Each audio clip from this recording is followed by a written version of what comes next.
We are not medieval peasants begging at the court of King Zuckerberg for a few little crumbs of attention from his table. We are the free citizens of democracies, and we own our own minds. And together, we can take them back.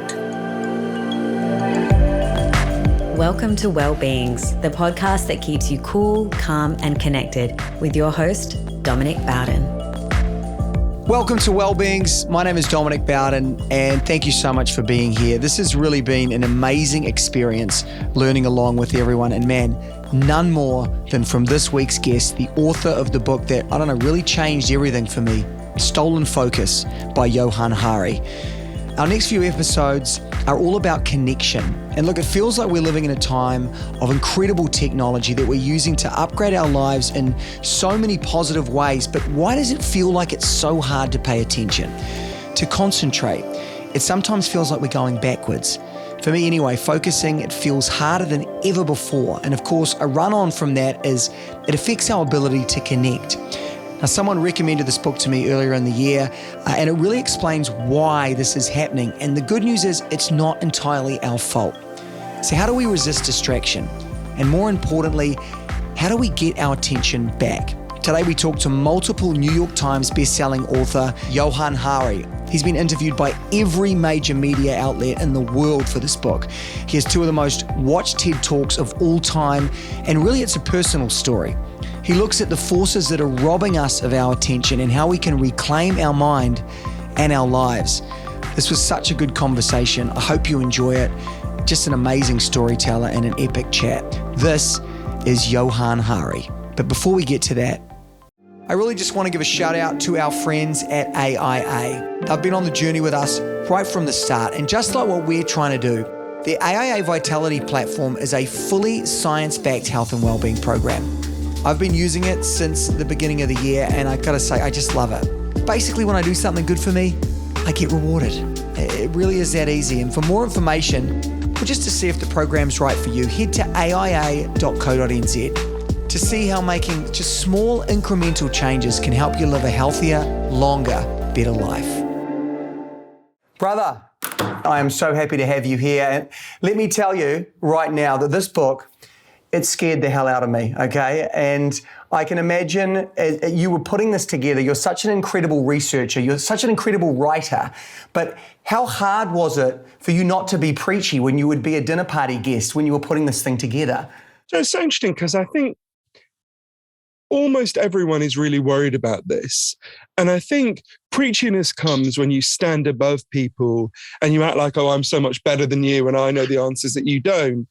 And I don't think that's just not how I feel, right? So for me, I wrote this book because I noticed that my own attention was getting worse. With each year that passed, things that required deep focus that are so important to me, like reading books, having proper long conversations, watching films, were getting more and more like running up a down escalator. You know what I mean? You could still do them, but they were getting harder and harder.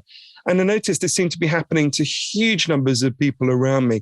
You know, the average office worker now focuses on only one task for only 3 minutes. For every one child who was identified with serious attention problems when I was 7 years old, there's now 100 kids who've been identified with those problems.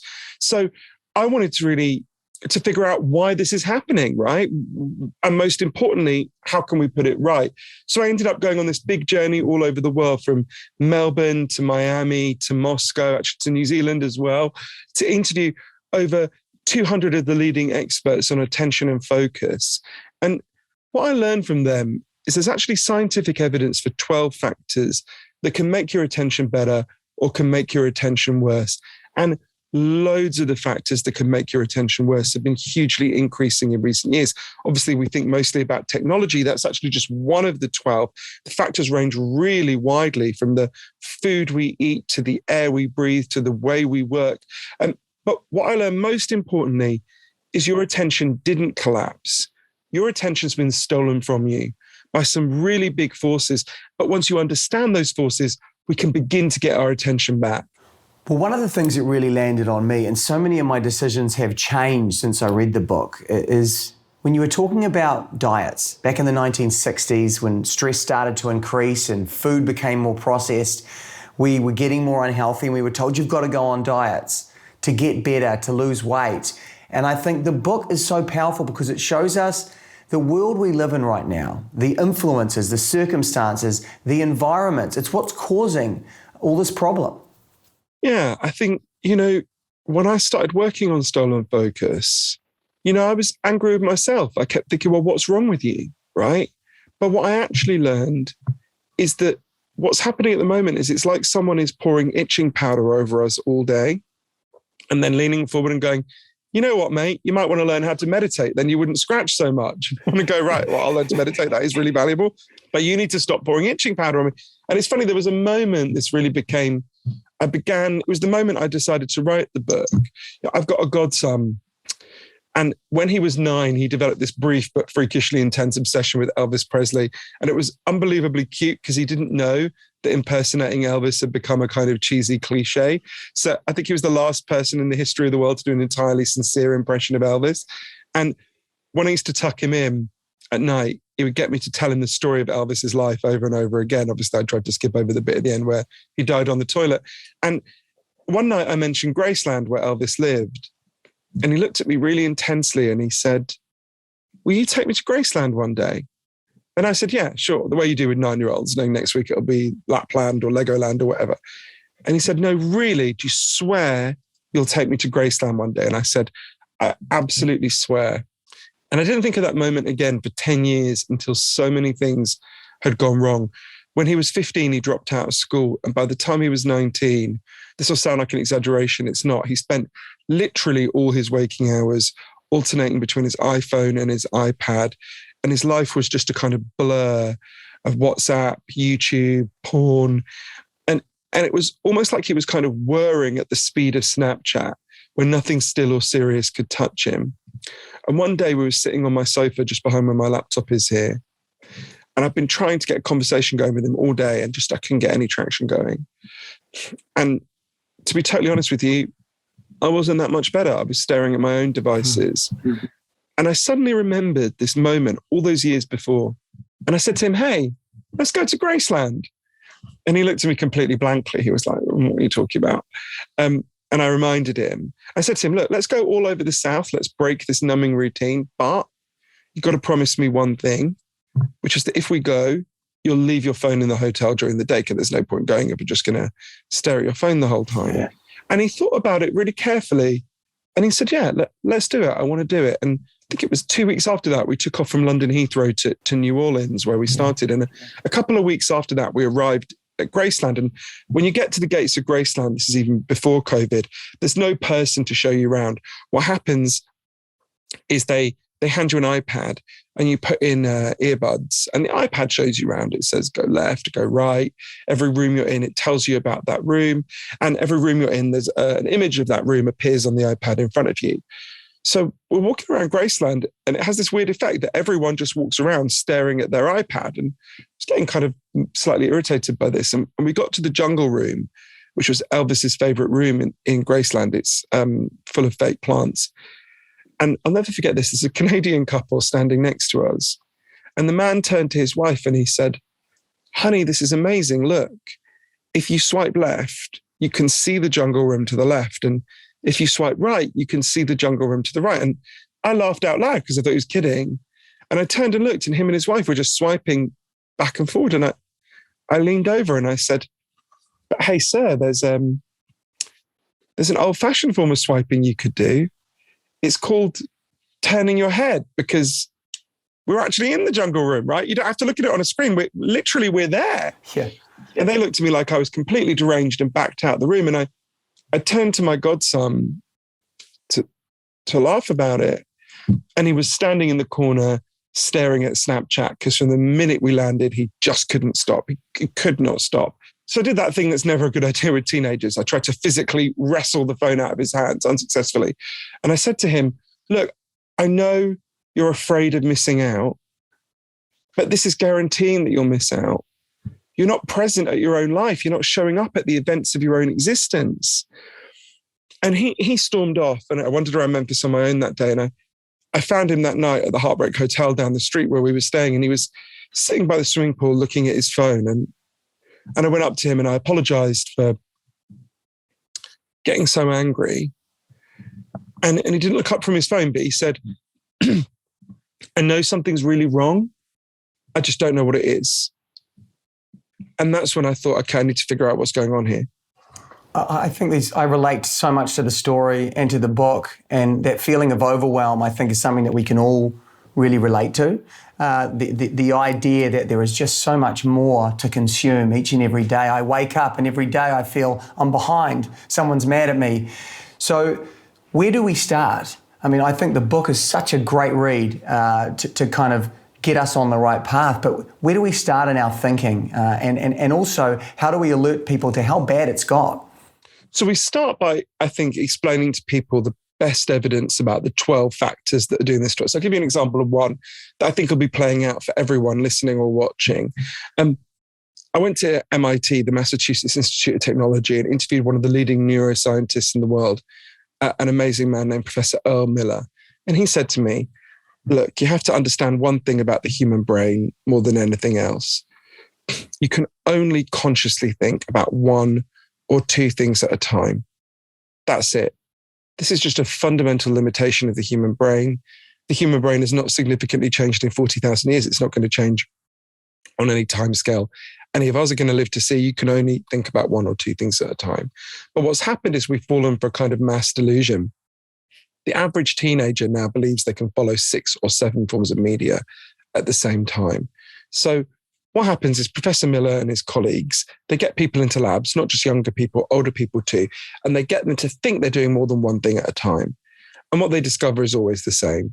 You can't do more than one thing at a time. What you do is you juggle very quickly between tasks. You go, like, wait, what did he just ask me? What's this message on WhatsApp? What does it say on the TV there about Ukraine? Wait, what did you just ask me again? So we're constantly juggling. And it turns out that juggling comes with a really big cost.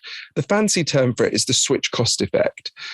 When you try and do more than one thing at a time, it turns out you do all the things you're trying to do much less competently. You make more mistakes.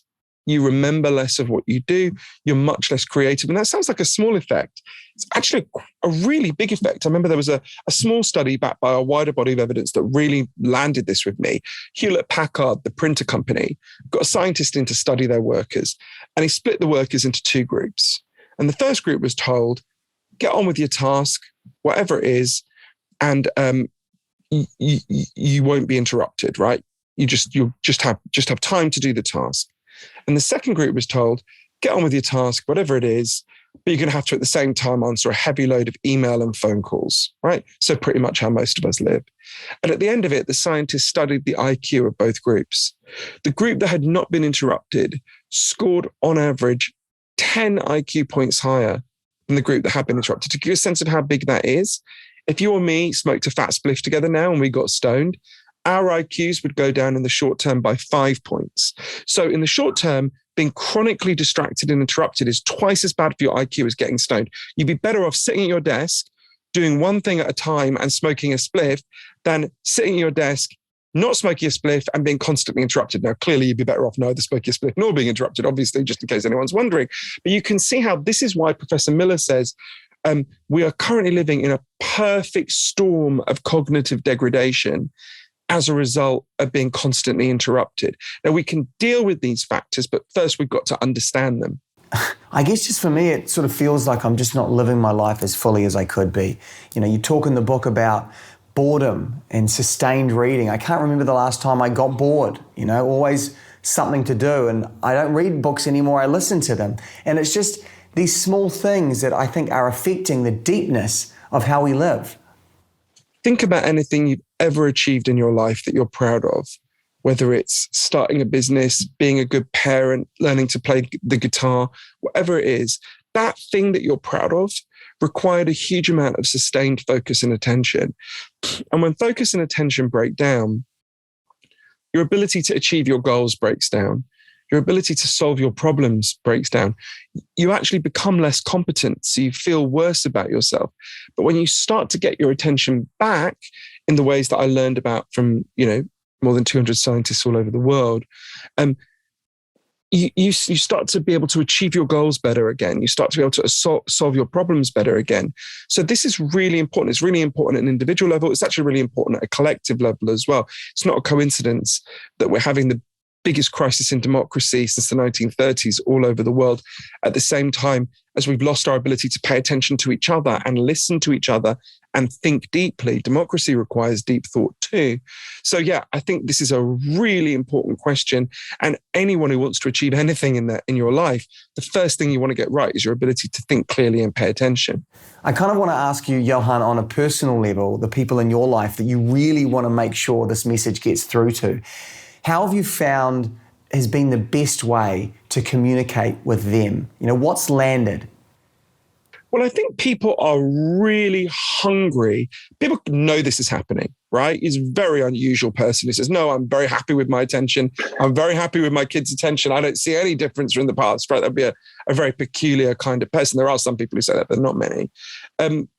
People are really hungry for solutions.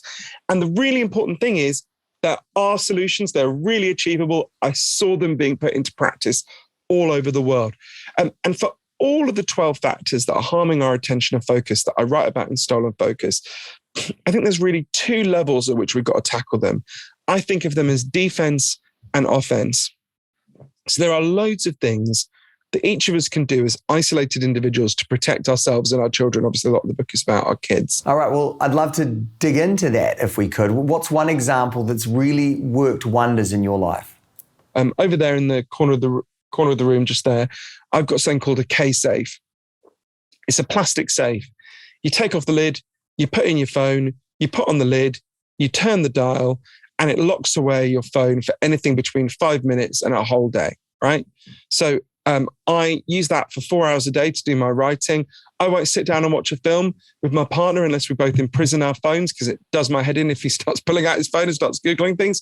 I won't have my friends around for dinner unless people put their phone in the phone jail, right? And at first people are really anxious and they sort of invent this reason like, oh, but I need to be contactable. I'm like, you're not Joe Biden. You don't need to give orders about Ukraine. The world can live without you for an hour and a half, right? And it's really interesting because people are very, as I was, it's enormously anxiety provoking at first, but people quickly realize the pleasures of focus are so much greater than whatever crappy alert you might miss, in a couple of hours with your phone away. So that was one of dozens of things that I advocate in the book that we need to do at an individual level to protect ourselves and our kids. But I want to be really honest with people, because I don't think most books about attention are being honest with people. Those things are really valuable. They will massively help. I'm passionately in favor of them.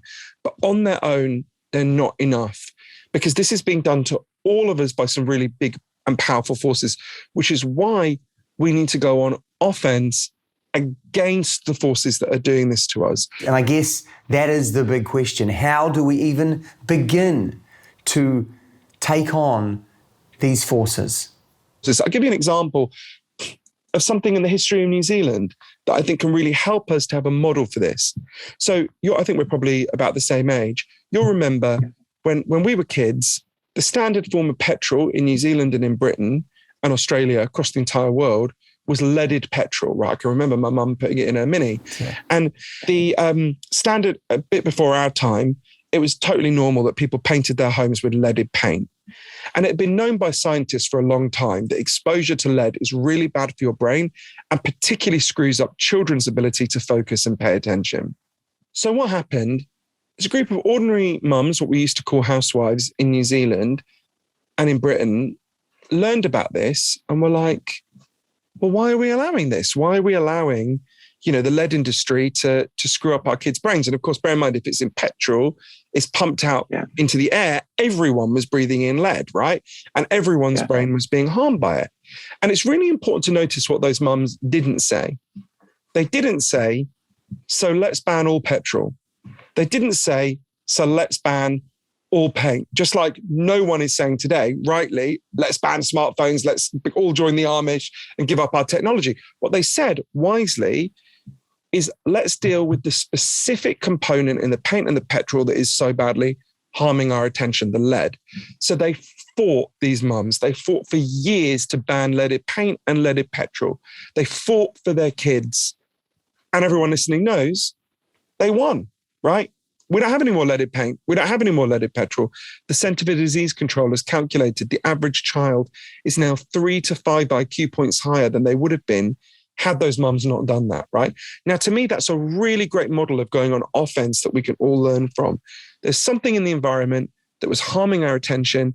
Those mums learned about it. They were smart about it. They found out what was the specific element and they got it out of the environment. Now, there are loads of things in our environment at the moment that are harming our attention. And in addition to protecting ourselves at an individual level, I think we've got to learn the lesson of those mums. We've got to take on those forces.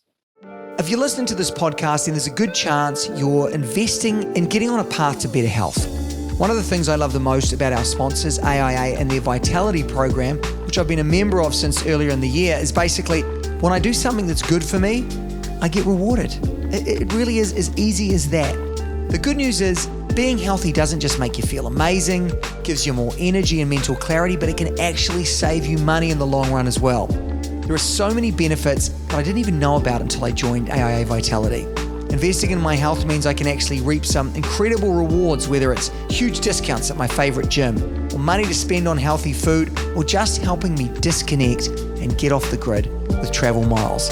Now, AIA Vitality is here to help and motivate you on your own wellness journey, rewarding you when you hit your goals. So head to aia.co.nz for all the details. But look, for me, it's just been a very cool way to get me motivated and moving and on the path to what I think is really the best health of my life. I guess just with the release of the book and the huge response that you've got from around the world, here we are, in New Zealand, talking to you about this. How optimistic are you? Like, what's the response been like that's kind of made you feel like, okay, maybe this is going to happen. Maybe this movement is going in the right direction. My level of optimism is based on what we do now, right? Because at the moment we're in a race. On the one hand, you've got all of these 12 factors that are invading our attention and focus, many of which, if we don't act, are going to become more powerful. Paul Graham, one of the biggest investors in Silicon Valley, said on the current trajectory, the world will be more addictive in the next 40 years than it was in the last 40. Think about how much more addictive TikTok is than Facebook, right? Now imagine the next crack-like iteration of TikTok in the metaverse. That's one side of the race. On the other side of the race, there's got to be a movement of all of us, like those mums in New Zealand, saying, no, you don't get to do this to us. No, you don't.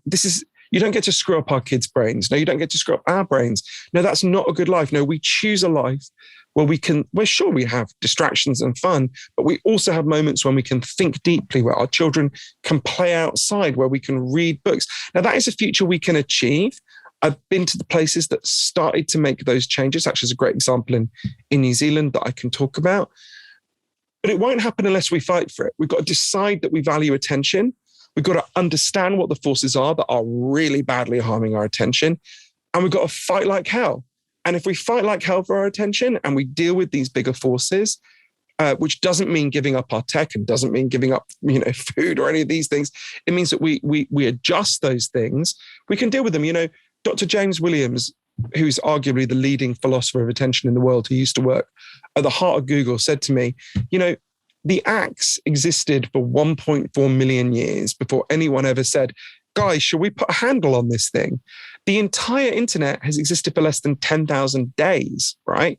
We can deal with these problems if we want to, but we've got to decide to do it. It won't be dealt with on its own, right? If we just leave it to the powers who currently control it, they're going to carry on doing what they're doing and they're going to do it better and better. And our attention is going to get worse and worse. And we'll look back nostalgically on the day when the average office worker focused for a whole 3 minutes, right? But we can deal with this. I'm optimistic we can do it because I've seen it happen before, right? Think about everyone listening. I would say, think about how your grandmothers were treated, right? When my grandmothers were the age I am now in 1963, they weren't allowed to have bank accounts because they were married women. My Swiss grandmother wasn't allowed to vote. For both of them, it was legal for their husbands to rape them, as it was legal everywhere in the world for a man to rape his wife, right? I don't want to underestimate how much further we've got to go in achieving liberation for women, but my God, no, even the craziest wingnut doesn't suggest we go back to that, right? So all sorts of things. And you had basically, thousands of years of women being treated like that. And then in a very short period of time, we make the incredible progress we've made, although we still have a lot further to go. So absolutely, we can take on big forces. Humans have taken on big forces before. These forces that are screwing with our attention, most of them are relatively recent phenomena, right? A lot of us can remember a world when they were not so powerful. So absolutely, we can deal with this, but we've got to understand what's happening. We've got to understand all of the 12 factors, which includes some things that I hadn't ever really thought about until I did the research for the book, and we've got to deal with them. Well, you just mentioned there New Zealand. I think the irony is people look at this part of the world and they go, they've got it all figured out. You know, we've been called the world's plan B over the last couple of years, but we are going through it, man, like, just as much as everybody else. And, I'd love you to share the story of you coming down here to New Zealand and seeing how some people down here are kind of changing up the behaviour. Yes, I've got family in New Zealand, and it was an amazing experience to come. And yeah, so there's one specific experiment in New Zealand. I think, firstly, everyone in New Zealand should be really proud of, but also is actually inspiring people all over the world, and deals with one aspect of our attention crisis. So we are exhausted and burned out, right? The way we worked before the pandemic and the way we've worked over Zoom since have really burned people out. That this new technology means that people are constantly plugged in, which makes work much more stressful. When we were kids, everyone I knew, when they came home, the work was finished, right? Now, half the economy feels they have to check their phone all the time until they go to sleep, right? So in New Zealand, there was a really fascinating experiment in this. There's a man called Andrew Barnes. I suspect most people watching and listening will be somewhat familiar with this. So Andrew's originally British, and he was a financial trader. He worked in the City of London when the British financial sector was first deregulated. So if you remember those videos of men shouting at each other across the stock exchange floor, sell, buy, he was one of those dudes, right? And in that world, this is not language I would use, but this is how they used to describe it. You were a wuss if you arrived at work later than 7 a.m. and you were a pussy if you left work earlier than 7 p.m. So for half the year, Andrew never saw the sun, because he would leave for work in the dark and he would get home in the dark. He didn't have a good relationship with his wife. He didn't have a good relationship with his kids. His marriage fell apart. And Andrew's a wise man, and he was like, look, this is not a good life. So he left for New Zealand, and he became an incredibly successful New Zealand businessman. And one day, he owns a company called Perpetual Guardian, which administers trusts and wills and employs about more than 240 people. And one day, Andrew was on a plane in 2018, and he read an article in a business magazine, a summary of scientific studies that had discovered the average worker only focuses on their work for 3 hours a day, right? So they're at work for at least 8 hours a day, but they're only focusing on their work for 3 hours a day. And Andrew was like, God, this is bad for everyone, right? This isn't good for the employer. This isn't good for the employee. That whole life is passing them by, doing something they probably don't want to do. And, actually 5 hours a day that, this is not a good deal.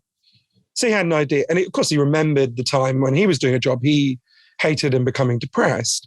So he had an idea. He figured, if everyone who works for me, if we move to a 4-day week, not a 5-day week, I just paid everyone the same amount as for 5 days, and then they spent more time resting, chilling out, doing the stuff they want to do. If that meant they become just 45 minutes more productive a day, that would just pay for itself, right? So Andrew did a conference call with everyone who worked for Perpetual Guardian. And he said, good news, everyone. I'm going to give you an extra day off a week, but I'm going to pay you just the same. And his head of HR literally fell over. His staff were like, wait, what's the trick here? What's going on? And the experiment began. So I interviewed everyone who worked at their offices in Rotorua. And this was, the experiment was monitored by scientists, and they discovered a really fascinating thing, which is that the staff at Perpetual Guardian achieved more in 4 days than they had in 5. I don't mean per hour they achieved more. Overall, they were more productive, not less, right? They actually got more done. It's almost hard to believe. And this is something that's been found all over the world in 4-day week experiments, from Microsoft in Japan, where their productivity went up by 40%, to Toyota in Gothenburg in Sweden, where the number of cars they repaired, their repair rate went up to 125% of what it had been before. And at first, when I was interviewing Andrew and all the people at Perpetual Guardian, to be honest, I just thought, I don't believe this. This is too good to be true, right? Even though I could see it being monitored scientifically, I was like, this can't be, it doesn't make sense. How can you work so much less and achieve so much more? But I only really understood it when I went to Stanford University and interviewed a guy called Professor Jeffrey Pfeffer, who's the leading expert on organizational behavior in the world, one of them. And he said to me, it's not rocket science, just ask any sports fan. Do you want your team to walk onto the pitch exhausted, knackered, having worked 15-hour day? Of course not. Yeah. You want them to walk onto the pitch well rested and up for the game. Yeah. He said, well, why would the rest of us be any different? The book talks so much about what we can do as individuals, but how can we all come together as a community, as a collective as well? One of the big collective changes I think we need to pursue is we need to move to a 4-day week. The technology we use, the environment we live in is just more exhausting than the world was in the past, right? And one way we can deal with that is by working less and working better and giving people more genuine downtime. I think the experiment in New Zealand showed that incredibly well. I think all the other experiments all over the world are showing that. So that's one of 5 or 6 really big changes I think we need to make alongside, regulating big tech, dealing with the food industry. There's a whole big range of them we can talk about. Restoring childhood is one of the really big ones. I can talk more about any of them, but yeah, I think we've got to deal with these big factors as well as the individual factors. In closing, I guess, for me, it's about how do we live a meaningful life? And we are humans doing, and you talk about what it's doing to our kids, just you on a personal level, right? I mean, how much has it deepened your human experience? And how important is it for people to think about it and not just it be one of those books that they read and then a year later go, oh yeah, I read that, and have not put anything into practice. I mean, how do we make sure that this lands on people? Because it is about the life we're living, and that's the only one we've got. Yeah, and there's Dr. James Williams, who I mentioned before, said to me, look, imagine you're driving somewhere and someone throws an enormous bucket of mud over your windshield. It doesn't matter what you've got to do when you get to your destination. It doesn't matter how important it is. The first thing you've got to do is get that mud off your windshield. Because if you don't get the mud off your windshield, you can't go anywhere, right? Yeah. And I would argue the attention crisis is like that. It's not the biggest issue in the world, but it's the issue we have to deal with first. Because we can't deal in your personal life, in your work life, or in the wider society. If you can't pay attention, you're going to just struggle to get any of it done, just like you're going to struggle to drive anywhere with a windshield covered with mud, right? So this is the building, this is the texture of your whole life, is what you pay attention to. And when you start, in terms of like people putting it into practice, when you start to get your attention back, it's so transformative. It's so powerful. It's a feeling of becoming competent again, right? And the ways that I learned about from these scientists that I've used to boost my attention have been such a joy and a gift to me. And it's hard. It's particularly hard at first. It's like going to the gym if you haven't done it for years. It gets easier the more you do it, although it's always a challenge to some degree. So yeah, I think the pleasures of attention are so much greater than the shitty pleasures of being distracted by Instagram all the time or whatever. So yeah, I'm really optimistic that we can do this. And look, we have to do it because we're not going to be able to deal with our big crises like the climate crisis. A species of people who are spending their time alternating between TikTok and WhatsApp ain't going to solve the climate crisis, right? That, no disrespect to TikTok, which has many pleasures. We've got to get our focus back. We can get our focus back. I learned how. We've got to start. We've got to start together. That fight has already begun. I've seen it in so many places. We've got to join the people who are doing the fight, and we can win this one because no one wants kids who can't focus and pay attention. No one looks at a child who can't pay attention and think, oh, that's all fine. I've never heard any parents say, my kid can't pay attention, I'm so proud, right? That's not how we feel. We can all see when we look at our children, and obviously a lot of the book is about how we can solve this for our kids. No one thinks when they look at their children and they can't pay attention that that's fine. They can see that's going to mean they struggle more in life. We can solve this. I'm really optimistic we can solve it. But it does require a shift in consciousness. We are not medieval peasants begging at the court of King Zuckerberg for a few little crumbs of attention from his table. We are the free citizens of democracies. and we own our own minds. And together we can take them back. And it does take compassion towards ourselves, doesn't it? It's not your fault. I used to be so angry with myself. What's wrong with you? Why can't you resist these distractions? But once you understand it's not your fault, this is being done to you. This is being done to your children. This is being done to everyone we know. Then you can see being angry with yourself is it's putting your energy in completely the wrong direction, right? What we've got to do is be angry with the forces that have done this to us while also helping ourselves. So much passion, so much enthusiasm. I want to thank you so much for writing the book, but also for giving some time, man. Just keep doing what you're doing, and I really do feel the groundswell moving, and the movement has begun. Hooray. Brilliant. I really enjoyed this. Thanks so much. I meant to say at the end of every interview, all my publishers tase me. Anyone who wants to know where to get the audiobook, the ebook, or the physical book can go to stolenfocusbook.com, where they can also, I meant to say, you can also see what a range of people from Oprah to Hillary Clinton have said about the book. And you can also listen for free to audio of loads of the experts that we've talked about and all the people in New Zealand who did that amazing work. So you can listen to them for free. Yeah, it's got to be overwhelming when you can say names like Oprah have read your book. It's amazing, man. Wow. Whenever she phones me, I literally almost have like a heart attack. I'm just like, I will never get over that. Also, because I was literally obsessed with Oprah when I was a child and teenager. So for me, like, I know for anyone to be rung by Oprah would be like amazing. But for me, it's literally like, it must be how Catholics feel when the Pope brings them, right? Like I'm very, very, I am aware that now I've been praised by Oprah, my life is completely peaked and everything else will just be downhill from here. But that's fine. I'm very happy with that being the peak. Yeah, well, it's certainly on my bucket list as well to be praised by Oprah maybe one day. Johann, thank you so much again, brother, for your time, for writing this book. I want to encourage everybody out there, this will change your life. Read this book, Stolen Focus. Thank you, brother. Bye. Thank you so much to Johann, and for more, head to johannhari.com. And for the deep dive, I would say this book is the book I recommend to the most people right now. Get yourself a copy of Stolen Focus. For me, more than anything, this was a really hopeful conversation, just really to take back a little bit of control. But of course, we would love to hear what you thought of it as well. So you can connect with us at wearewellbeings.com or at wearewellbeings on all socials. And of course, if you like the show, please subscribe, leave a review, or just send it to a friend. Thank you to everyone that made this possible, especially our producers at Hello Television. Most importantly though, thank you for listening, and we'll see you next time.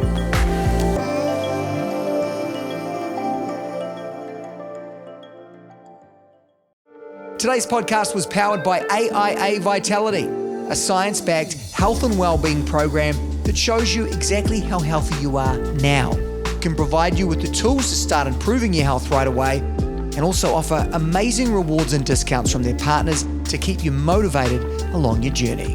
Head to aia.co.nz to see how making small incremental changes can help you live a healthier, longer, better life.